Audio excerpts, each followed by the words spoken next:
Welcome to the Business Focus podcast. Before we start, can we ask one thing? 74% of you that watch this channel frequently do not subscribe. If you've enjoyed our videos, please could you do me a favor and hit the subscribe button? It helps this channel more than you know, and the bigger the channel gets, the bigger the learning gets. Welcome to the Business Focus podcast. Jonathan Herbst is the host of the Business Focus podcast. He is a strategic advisor, coach, and mentor to entrepreneurial business owners, CEOs, and senior executives. In this podcast, he chats with entrepreneurs, founders, and CEOs of scaling companies. It centers around their entrepreneurial journey so far and their aspirations for their companies. So today it's my great pleasure to introduce Ken Laing. And Ken is the founder and CEO of the Future Wellness Group. Hi, Ken. Hey, how are you? Very, very well. Welcome, and thanks for taking the time. Thanks for having me, Jonathan. So why don't we just kick off by asking, what do you do and how long have you been doing it for? Okay, I'm the founder and CEO of Future Wellness Group. We're a software development company in health tech, and we built software called LifeCheck. We've been doing LifeCheck for about the last 5 years, and it's a 27 question, takes about 90-second assessment to predict the likelihood of you developing a chronic condition like diabetes, heart attack, stroke. So that's what we do. Okay. And so what about me who's a type 2 diabetic? I've already got it. So, I mean, how does it work with people at different stages of life? So there are 27 questions, and they cover your family history, your personal health history, your lifestyle choices, and your state of mind. So lifestyle choices will include nutrition, sleep, alcohol, smoking, water levels, sun, exercise. Family history, of course, is based on immediate family with any of the conditions such as diabetes. And the software takes all that data, looks for patterns and trends based on having trained the algorithms to do so, and then makes a prediction, expresses a percentage likelihood of you developing a chronic condition. So it weights every question other than the mindfulness ones, and we'll get to that later. But obviously age, ethnicity, gender, family history, and your lifestyle choices play the biggest impact on developing one of these conditions. So I've done the survey. What happens then? Well, once you've done the survey and a practitioner, a human person actually looks at each of these reports and makes some comments. If there's a serious issue, so the scale is from low to high. If you're sitting in the moderate category, depending on your age, then it'll be a care and maintenance. Make sure you keep doing what you're doing. If there are areas where you're not exercising enough, you've got too much weight, the practitioners make some positive comments about you may wish to look at your nutrition. You may wish to review some of your lifestyle choices. It doesn't say stop drinking, stop smoking, and because it's supposed to be positive. It's supposed to get people to understand what their lifestyle choices are doing to their body. And we often say we're all going to live longer, but we want to have a quality of life. We just don't want to take longer to die. Yeah, fair. So, brutally honest, how do you make a buck out of this? You sell it. So you go to an organization, or you go to a practitioner, or you go to an individual, and you say that this is for your clients or for yourself. We charge per employee test, or per test rather than per person. And the biggest expense we have, of course, is the practitioner. Software looks after itself, really. So that's how we make money. Okay, so it's a SaaS, software as a service. It is. See, and in your particular case, we won't get into those circumstances, but a lot of people tend to look at it and go, well, there's a pill I can take for that. Well, we have to get out of that mentality. All pharmaceuticals, that they make poison. That's how they actually work in your system. We want to get to the people that are that can actually take some steps to stop getting it or reverse some of the effects of it. Right. Okay. Great, thank you for that. So, who would you describe as your best customer? The best customers are the organizations or the practitioners that really wish to care about their clients or their employees and staff. There's so much white noise out there in this business that people are out there just to make a dollar. We actually want to help. There's also many organizations that will simply tick the box for the ESG requirements, but we want people to actually care for their employees because they're their greatest asset. They can't roll their eyes when they hear that, oh, so-and-so's upset. Well, why are they upset? What's the atmosphere like in the organization? Employees now get some 40 days a year off in terms of various leave applications. If we can reduce sick leave by a couple of days, then they've already paid for the service. Okay. So it's not just medical practitioners. It could be any CEO out there that any organisation, and particularly in these days when it's difficult to get staff, it's difficult to retain staff. Staff don't want to travel, so if they are prepared to travel, you need to look after them, you need to educate them, and this is part of the education. Great initiative. Okay, so you're a software company, at your heart. So we've all been through the pandemic. What are some of the things that you executed or implemented in the pandemic that has stayed with the organisation going forward? The pandemic exposed the fragility of the health system, both in Australia and globally. Never before in our lifetime, anyway, have health workers been subjected to catching the same disease or same condition as prevalently as they were under the pandemic. So therefore, it means we have to take, as an individual, you have to take more responsibility for your well-being and your lifestyle choices. You can't rely on the health system because it just may not be there. You don't really want to be parked in an ambulance outside a hospital because you happen to be the 101st patient and they can only take 100. It also, prior to the pandemic, LifeCheck was principally looking at physical markets.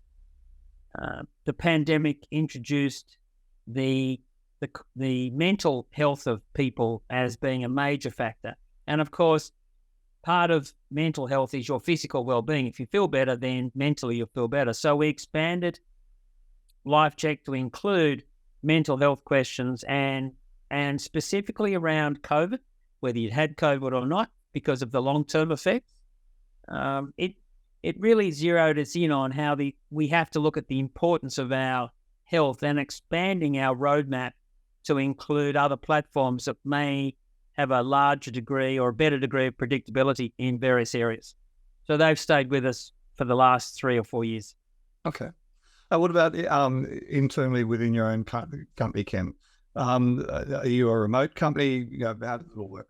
We are a hybrid company. And so we weren't so adversely affected. We were very conscious of health and family. So, we decided during the pandemic, I wasn't on my own in repainting the house, but I said to the staff, we're rebuilding the software, everybody gets paid, but you need to take some time off, be with the family, particularly the people in Melbourne. You were locked down for 429 days, and I still see the effects of that lockdown on people's mental health. So we took it very seriously and took care of. That was the primary. Take care of the family. Yeah, it's a very good point. So what does the future look like for the Future Wellness Group, and what do you see as some of your main challenges going forward? The main challenge is, as I mentioned, I don't think we would survive another pandemic particularly well. And so the main challenge is getting people to really, as I've said before, getting people to understand what their life choices will do to their future health, understand what that extra glass of wine does, educate people where they wish to be educated, to take a step back and look at what they're doing and say, well, I'm only this age, but I want to live and I want to have a better quality of life, rather than going, oh, well, that's in 10 years' time. I don't need to worry about that. So that's really our biggest challenge. I think there is a need for a gold standard in health, and I think we'd like to be that gold standard.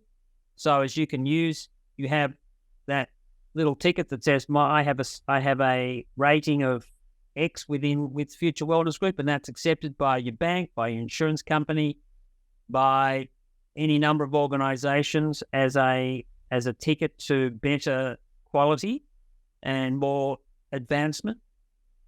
If it's not us, I think it has to be something else. It's got to be pushed by the government as well. They're starting to do that. They take a long time to do anything, but I think they're already recognising that their health system has been very challenged over these past couple of years. Very much so. Very much so. So stepping back now and thinking about your time as a business owner, what's been your biggest learning, do you think, as a business owner? I love that expression that perfection is the enemy of good enough. And when you're dealing with software engineers, dealing with anybody that's an engineer that really won't let anything out of their hand until it's perfect, then that has always been a challenge and something that I need to look at. The second thing is you have to have enough money in the business to get the product to market. So whenever you start the idea to when you've got the market, get to the product finished or service, you've got to be able to cover that. You then have to have at least another 12 months worth of runway before you're actually going to be to profitability. So cash flow is very important. And so many good ideas have died withered on the vine because there just wasn't enough money to keep it going. So that really is important. And that goes on, that it doesn't matter how much planning you do. It doesn't matter how many times you've done it. The sales cycle will always take twice as long as you ever thought. Because what you can't factor into this is people's decision time. Yeah, absolutely. Unless you're talking about the next iPhone, that you know that there's going to be X number of people that will always buy the next iPhone. You've got to deal with people, and you're introducing potentially a new idea to these people, which means that it takes time to get on their radar for them to actually look at it. So that's important. And finally, I think true success in business is after you have built a business and sold it multiple times. So if you've got a track record of building, selling, moving on, then I think that's true success. And I applaud people that have done that.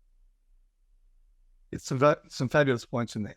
It's interesting your point about the iPhone. Of course, when that was initially launched, that was a major, Apple had been in the doldrums for many years at that stage. So it was in itself, it's got the reputation now. At the time, it was a huge chance. Oh, it was. It was. I also remember a story. I was at the launch of Bill Gates was out here launching the new Windows product many years ago. And when standing on stage at the Opera House, pushed the button and it didn't work. So I don't know who lost their job about that, but I mean, Windows was still a success, isn't it? Exactly right. Yeah, one of the case studies I talk about is in fact Apple. And as Steve Jobs used to say, it's amazing how overnight success takes so long to get there. And in Apple's case, it was 25 years. Yes. But some really, really good points in there. Tell me, when you think about the word successful, who's the first person that comes to mind? And can you tell me why? First person that comes to mind is my childhood school friend. He built a fire protection business here in Sydney from scratch to the point now it's got 400 employees. He's been married to the same woman for 45 years. He's got a wonderful family. He's building a family dynasty. And he's just the nicest person and the most genuine person I know. So when I think of success, that's who I want to emulate. You want to name him? Yeah, Gordon Stelling. Premier Fire Control. Fabulous. Make sure he listens to this podcast. I shall. He may never speak to me again. But also humble. He's probably the most humble person I know as well. So he definitely won't be talking to me for a while. But it's a very good point, a lot of people will say Elon Musk. I think this is actually my favorite question of the podcast series, and because we get this such a diverse range of answers, and hearing stories of humble, quiet success stories, and as you say, 45 years of marriage and family, and it's or the stories where my interviewees talk about their mum, their dad, their auntie, their grandma, their brother. It's one of, as I said, it's one of my favorite questions in the. Shouldn't look too far for success, because success is Elon Musk he's been very successful and he's done well. What's the cost been though? Where have people lost out? So, and I don't know, but there's always two sides to a story. There's always that darker side. Yeah. And so, I would be wary. Maybe it's age as well. I'd be wary to push the business icons just because they're in the press more than other people. No, it's a very fair point. So, are you a reader? Listen to podcasts? Any books, podcasts? Well, actually, yes, I do, and I look at books a bit differently. I look at some of the history books as where I take a different view, and my favourite books are The Scramble for Africa, written by a guy called Thomas Pakenham, that shows how in the late 19th century the European countries basically carved up Africa to the detriment of the indigenous population. And I just wanted to see the interaction between governments and how they sold countries. They just carved up blocks of dirt and gave it away that they had no right doing. The second book is by a guy called Paul Collins. It's called Burn, and it documents the bushfires we've had here in Australia and the inaction by various governments to implement things that should have been implemented that date back to the 1930s. And again, I look at the way governments work. So when, if you've got back in the day, if you had the government as a client, it was a gold ticket. And yet look what the Victorian government did to the Commonwealth Games, just tore up the contract. So, and the third one is by a guy called Bernard Cornwell on the Battle of Waterloo. And it was how multiple countries came together despite their differences to beat a common enemy, and just the interactions and how circumstances just happened to put the English and the Prussians in the right place at the right time. They had nothing to do with it. They just happened to be in the right place. So Napoleon, in my mind, didn't make any wrong decisions. He just didn't have luck on his side. It's fascinating. One of my key thought leaders is a guy called Jim Collins. He wrote a number of fabulous books, Good to Great, Built to Last, etc. And he talks about return on luck. How do you position yourself? In our case, in the form of business, how do you position yourself to generate your own luck? What was one of the generals? I can't remember who it was. Might have been Wellington. He said, I want the lucky generals, not the experienced ones. I might have the wrong guy, but that was I want the lucky ones. Yeah, no, absolutely. And it's interesting, you talk about them called the kind of life thing I spent half my school life, with one of his novels underneath the desk at the back of the room. Oh, yes. Having read many of his ones, he's a great author. Yeah, very much so. Very much so. So any last piece of advice for entrepreneurs or aspiring entrepreneurs out there? You mentioned Steve Jobs, and I think that put me on the point for entrepreneurs, for founders, for just about anybody. Your health is your greatest asset. Because look at Kerry Packer, look at Steve. It didn't matter how rich they were, they couldn't cheat death. Yeah. and they couldn't cheat the inner quality of life that they had. So we all have to be more conscious of our health and what we're doing to ourselves. Founders put ourselves under all sorts of strain because we want to do it, but it can't be to the detriment of our body. We owe that to our family, to our friends, to our stakeholders, to anybody else that we're working with. So, I implore people, as I said, do a life check. Just get a baseline in there. Understand what your life choices are doing to yourself. Really good advice. And so that leads me to the your motivation I'd offer to our listeners. Yes, look, I can provide you with the link to Life Check. Yep. Do the test. It's all anonymous. It's you'll get an individualized and personalized comments on it. We have to start as soon as we can. People have to start their journey to wellness. And as we get older, it just becomes harder because we become less inclined to start because it's harder to do. And as you are talking about... Exactly. And with, yourself, you want to be around for your grandchildren. Yeah, well, that's right. That's right. So therefore, got to be happy to work.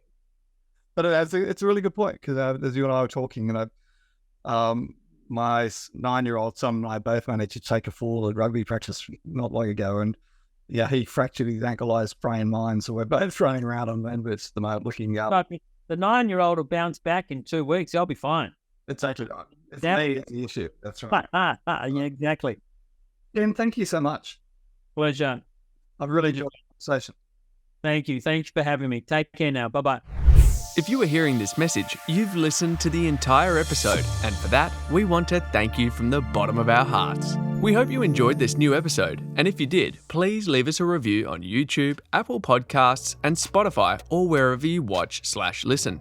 Please share this episode with others who may be interested in this topic. If you want to be a guest on the podcast, please send an email to admin@scaleupgrowth.co. Put "Be a guest" in the subject line and tell me a little about yourself. If you want to gauge where your business growth potential is and identify where the biggest opportunities in your business lie, or where the key needs that you need to concentrate on right now are, take our assessment where you will receive personalized advice for improvement. It's quick and free. Go to scaleupgrowth.scoreapp.com. If you would like to work with me one-to-one, I love coaching and get the best outcomes that way. Send me an email to jonathan@scaleupgrowth.co and put one-to-one in the heading. Tell me a bit about your business and let's see how we can apply a great strategy for your business. So that's it for this week. Tune in next time for more great learnings from a scaling entrepreneur.